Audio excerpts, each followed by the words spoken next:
Pao-pao? Akala ko ba ay nagpapahinga ka na? Pasensya na po, Kuya Krill.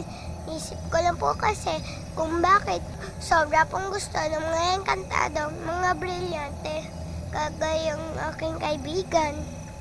Kaya tuloy, nag-away-away po kayong lahat. Yun ay sapagkat kapangyarihan ang brilyanteng hawak niyo na mga sangre. At kung sino man ang magmamay-ari nito ay magiging makapangyarihan din. Kaya magagawa niya kung ano man ang nanaisin niya. Bakit po kung maski may powers ang kaibigan ko? Wala naman po akong pake. Ang gusto ko lang po ay pagkain para hindi po sumasakit yung tiyan ko. At saka gusto ko po, okay po kayong lahat. Pati na po si Reyna Mihan. Gusto ko po, okay siya at happy siya. Ano pa, Pao-pao? Gusto po, pag okay na lahat dito sa Encantadia, gusto po, balik na po sa pamilya ko. Kasi po, miss ko na po sila eh. Pao-pao, huwag ka na malungkot. Hindi mo ba narinig ang Reyna Amihan? Kapag nagtagumpay na tayo, ibabalik ka na namin sa mundo ng mga tao upang makasama mo na ang mga mahal mo sa buhay. Ngunit sa ngayon, maaari bang kami muna ang ituring mo mga kaanak mo? Pwede naman po. Kaya nga, kuya, ang tawag ko po sa inyo eh. Pao-pao, matagal ko na iniisip ito. Ano ba talaga ang ibig sabihin ng kuya? Nakakatandang kapatid po. Nakakatandang kapatid. Maingat. Maraming salamat, Pao-pao. Okay. Masna, nandito na si Nunong Imaw. Lolo, ikaw bumalik ka po? Ginunong Imaw, ano nangyari sa inyo? Sinaktan ako ni Hagorn. Ngunit wala na kayong dapat ipag-alala. Dahil maayos na ako ngayon. Lalo na't nakita ko rin si Prinsipe Ibrahim kanina. Si Ibarro? Nasaan siya, Nunong Imaw?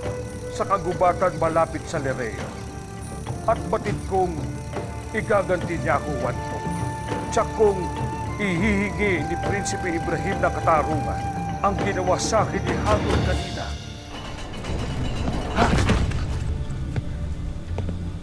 Baba mo na sandata mo. Andito na tayo. Wala mo na ako. Nasaan ang tungkod ni Imaw?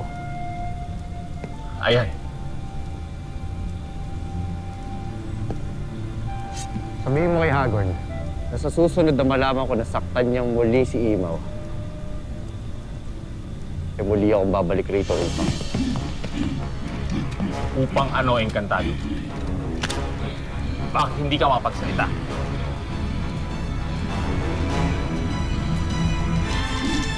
Kung sino ka man, hindi ka makakalabas ng buhay dito.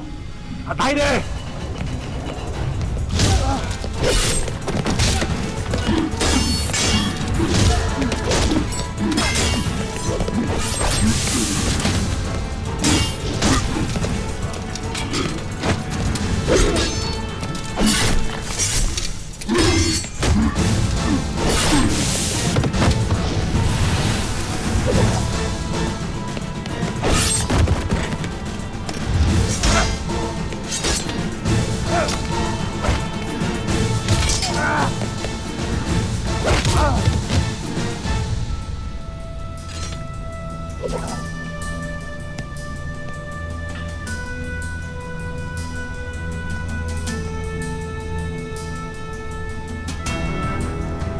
Kailanganin namin iba pang mga armas dito.